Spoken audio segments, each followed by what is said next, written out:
My mom abandoned me when I was just a kid. And now, she disrespects my wife for not understanding her struggles. I'm a 38-year-old man, and when I was 10, my world shattered. Losing my dad wasn't the kind of loss you process slowly, with time to prepare. It was sudden, violent, almost, in the way it overturned everything I thought I knew. One moment, his laughter filled every corner of our small living room, and the next, he was gone. The details of his death were messy, chaotic, and far too painful for a child to truly comprehend. Yet, even at that age, I knew enough to feel the weight of it. That weight never left. My mom was hit hard, too, harder than I could fully grasp back then. She tried, though. She really did. You could see it in the way she pushed herself to hold things together, even as her hands began to tremble and her smile faded into something hollow. The brightness that once made her the heart of our home dimmed to a shadow, and with it, the warmth of our house disappeared. She would sit at the kitchen table for hours, staring into a cup of coffee she never drank, her thoughts tangled in a storm I could only guess at. Then came the morning she told us she was leaving. Her words were steady, calm even, but her hands betrayed her. They shook just slightly as she explained that she needed to go back to her home country for a while. Just for a little while, she said, forcing a smile that couldn't hide the cracks in her voice. I nodded, too young to understand the permanence that was about to unfold, too naive to imagine life without her. I clung to that word, temporary, like it was a lifeline. But it didn't take long to realize that temporary was turning into forever. Her visits were few and far between. When she did come back, it felt awkward, strained, like she was a guest in the life she had left behind.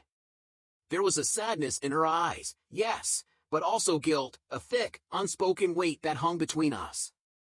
Over time, even her voice on the phone began to sound distant, unfamiliar, like the echo of a memory rather than the woman who used to sing me lullabies. When she left, it was the Nelsons who stepped in. Family friends. Good people. They tried their best to make us feel at home. Their guest room became our bedroom, their fridge filled with snacks they thought we'd like, and they even kept up some of the holiday traditions we used to cherish. But it wasn't the same. The house was too neat, too quiet, too perfect in its sterility.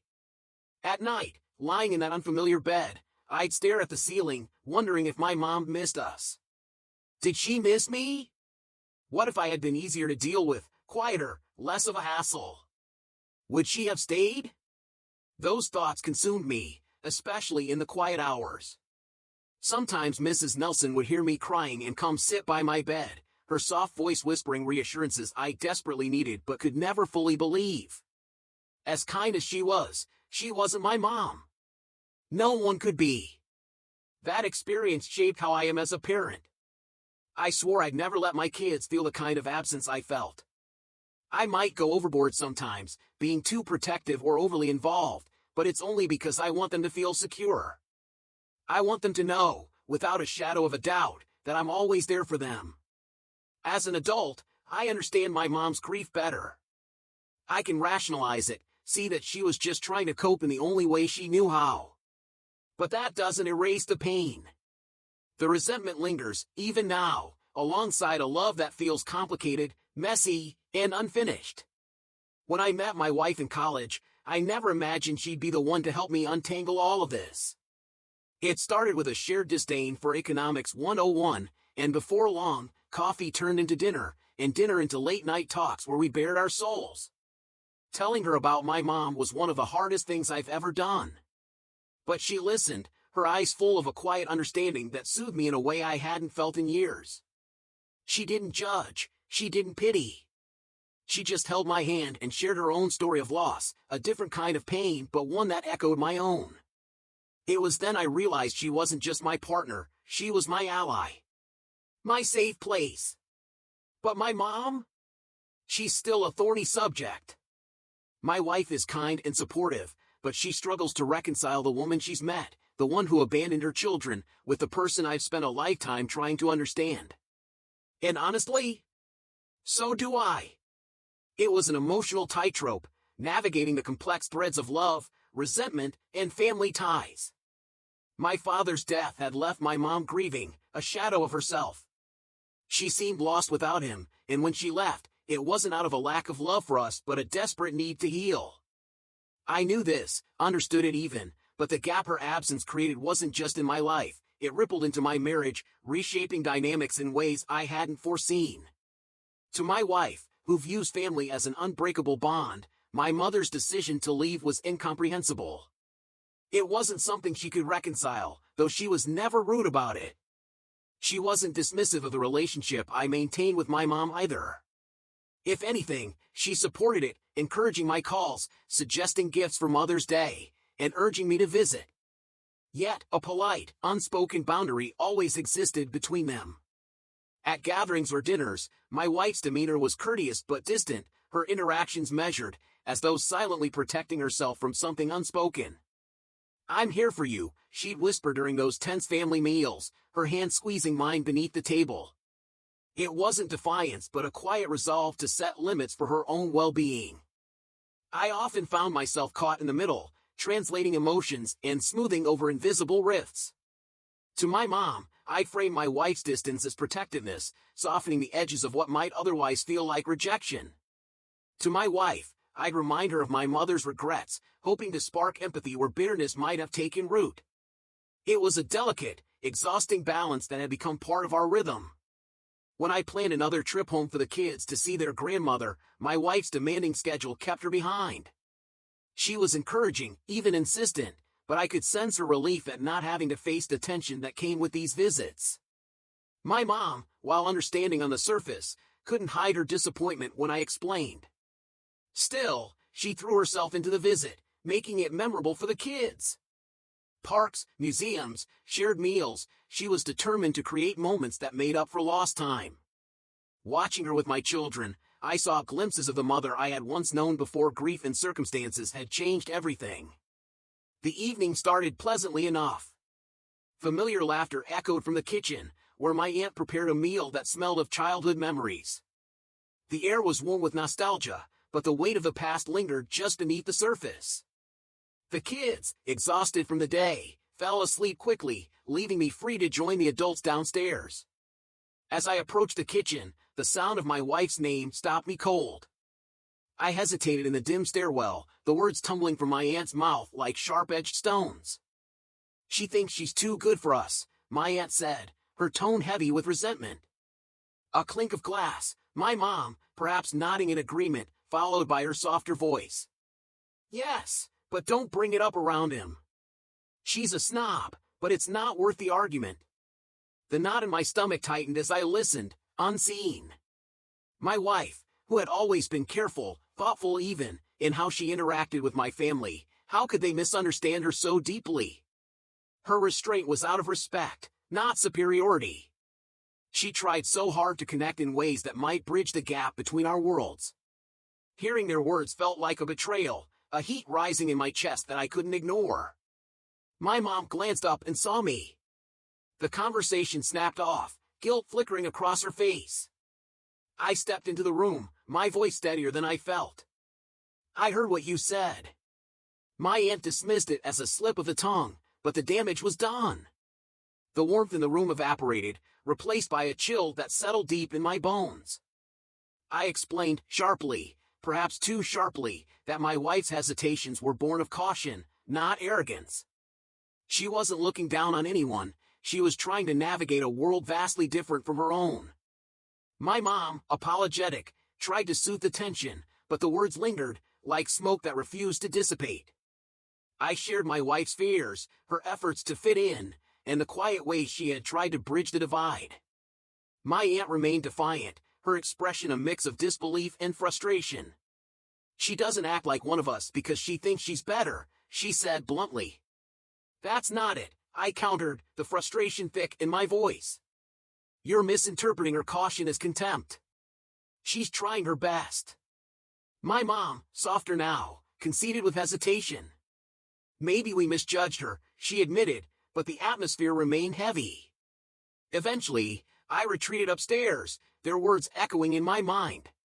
The house felt colder, emptier, as I stepped onto the back porch to clear my head. The night air was sharp, biting against my skin. Pulling out my phone, I texted my sister, hoping for a lifeline in a sea of turmoil. Her perspective has always been a beacon of balance, a way of navigating through emotional turbulence with unwavering clarity. When tensions flared and emotions ran high, her ability to seek the middle ground never wavered. Her response came swiftly, almost reflexively, a reminder of the role she had played as the family's quiet mediator time and again. "Just apologize to Mom and Aunt," she had written. "It's not worth the fight." That was her, in essence, advocating for peace, even when it meant swallowing her pride.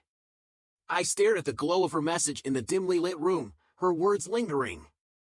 But it wasn't that simple for me. I didn't carry resentment toward my mom for the choices she made when we were children. I understood those decisions were born out of overwhelming grief. Yet, hearing her and my aunt dismiss my wife's efforts, her relentless attempts to adapt, to honor their traditions, felt like a knife twisting in my chest. It wasn't just the words themselves but the weight they carried, the realization that these conversations had likely occurred before, quietly, without my knowledge. My wife, who deserved understanding and recognition, had been painted in a false, unkind light. That betrayal cut deeper than I expected, not just against her but against the bridge we had worked so hard to build between two very different worlds. The quiet of the night pressed down on me as I began typing a reply to my sister. My fingers hesitated over the keys before finally moving. "I get what you're saying," I wrote, "but it's not just about making peace. They don't see how hard she tries or how their words might make her feel unwelcome." I knew my sister wouldn't fully grasp what I was trying to convey. Her approach to family dynamics had always been shaped by her own experiences, her own personality. But I couldn't ignore the reality.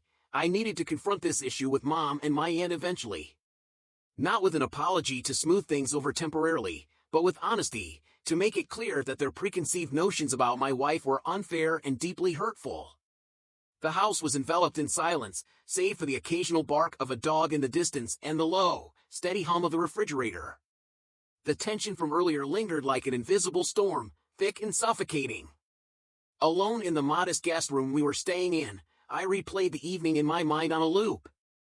Each sharp glance, each word, each awkward moment seemed to magnify with every pass. Hindsight illuminated what I might have done differently, perhaps a softer tone, a more measured approach, less overt frustration. But in the moment, as I listened to them speak of my wife as though her efforts to integrate, to connect, meant nothing, my protective instincts had surged unrelentingly. My wife wasn't just my partner. She was the mother of my children, my unwavering supporter. Defending her wasn't simply a reaction, it was an obligation. I leaned back against the creaking headboard, the faint smell of old wood and family history filling the room. Faded photographs and trinkets surrounded me, physical reminders of the deep roots in this place. Leaving early would feel like surrendering, like letting their careless words drive a wedge where there shouldn't be one. But staying, forcing smiles, navigating guarded conversations, seemed unbearable. Through the thin walls, I could hear the soft breathing of my children sleeping in the next room. Their innocence was untarnished by the complexities that weighed so heavily on me. I didn't want their memories of this visit to be marred by tension they couldn't understand. Finally, I pulled out my phone. The screen cast a cold blue light as I scrolled for flights. It wasn't just an act of logistics. This was a statement. I was choosing my family's peace, their well-being, over any unspoken obligation to maintain appearances. My wife's feelings mattered, not just in words but in actions. She hadn't accompanied us on this trip, not because of disinterest but due to the relentless demands of her career. Corporate law rarely allowed for leisurely breaks, let alone trips across the world that revolved around family dynamics she had already struggled to navigate. Her practicality was one of the things I admired most about her. "If we're going to travel that far, let's make it a real vacation, not just a quick visit," she had said once, her tone steady, her logic irrefutable. It wasn't only about time but about creating meaningful moments together. Her relationship with my family, and by extension my home country, was fraught, not hostile, but layered with unspoken tensions.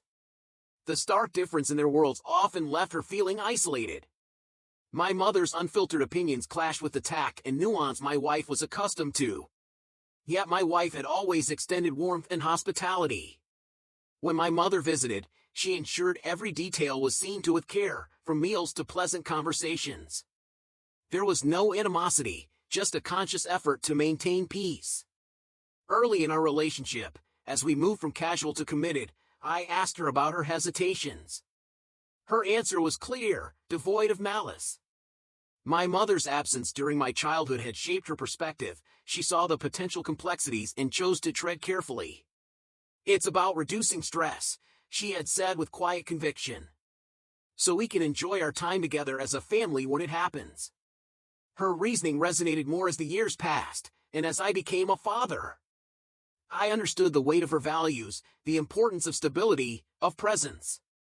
Through her lens, I saw the strength and grace with which she navigated these complicated relationships.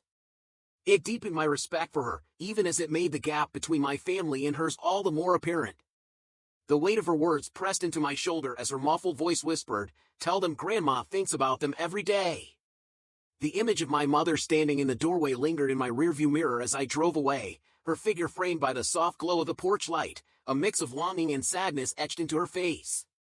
The drive home was quiet, the tension of the past days clinging to me like a heavy fog. When I walked through my front door, a sense of relief swept over me. The familiar warmth of home, the gentle hum of the dishwasher in the background, and the sight of my wife waiting for me grounded me. She greeted me with a hug that seemed to pull the weight right off my shoulders, her embrace a reminder of everything steady and true. The kids were already asleep, their rooms filled with the soft cadence of their breathing, and for the first time in days, the house felt calm. We settled into the living room, she curled up on the couch with a steaming cup of tea, me sinking into the armchair across from her. She waited, patient and steady, as I recounted everything, the strained conversations, the awkward silences, and the goodbye that hung heavy with unspoken words. When I mentioned the comments my mom and aunt had made, she let out a soft laugh, not from amusement but resignation. "Well," she said, her tone wry, "at least I've only been upgraded to a snob. It could have been worse." Her attempt to lighten the mood brought a faint smile to my face, but the seriousness in her eyes didn't waver. "I stood up for you," I told her, the conviction in my voice unshaken. I made it clear that we couldn't just brush those comments aside. She reached across, her hand finding mine, her touch warm and reassuring.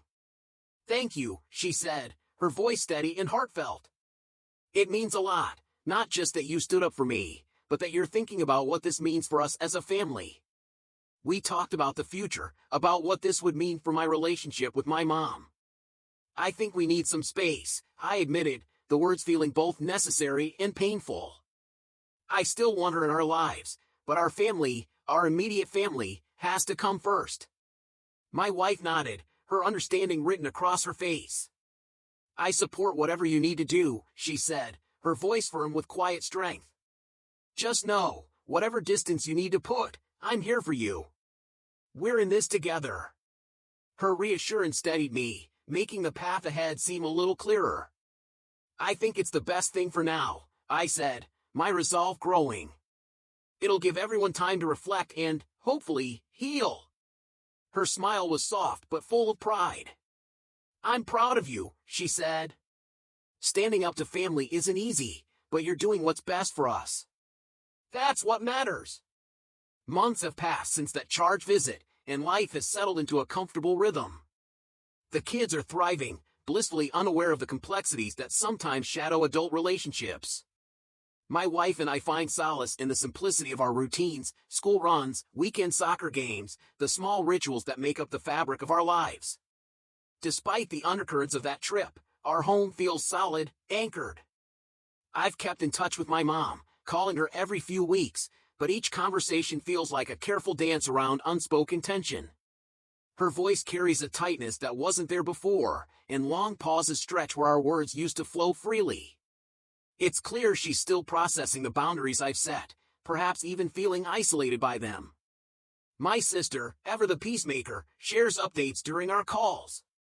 "Mom feels judged," she told me one evening, her voice heavy with concern.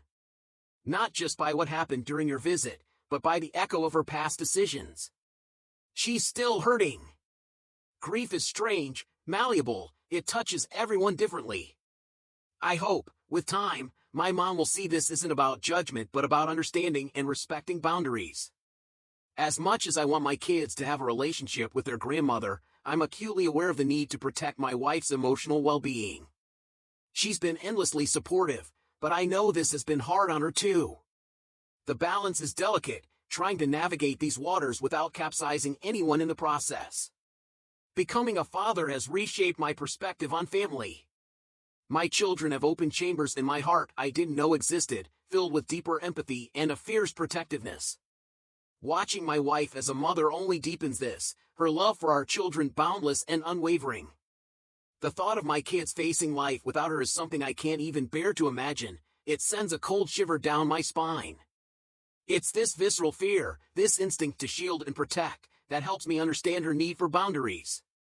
This isn't just about past grievances, it's about safeguarding the stability and support of our family. Reflecting on this has also given me a new lens to view my own childhood. I've come to forgive my mother for choices made in the throes of her own grief. She did what she thought necessary to survive, even if those decisions left marks that shaped how I see relationships now. Forgiveness doesn't erase the impact of those choices, but it helps me see her humanity. This empathy has fueled long conversations between my wife and me, sometimes late into the night, the world quiet around us. These discussions are hard but cathartic, aligning us in how we manage these complex relationships. Together, we're building a foundation of understanding, one that we hope will carry us through whatever comes next.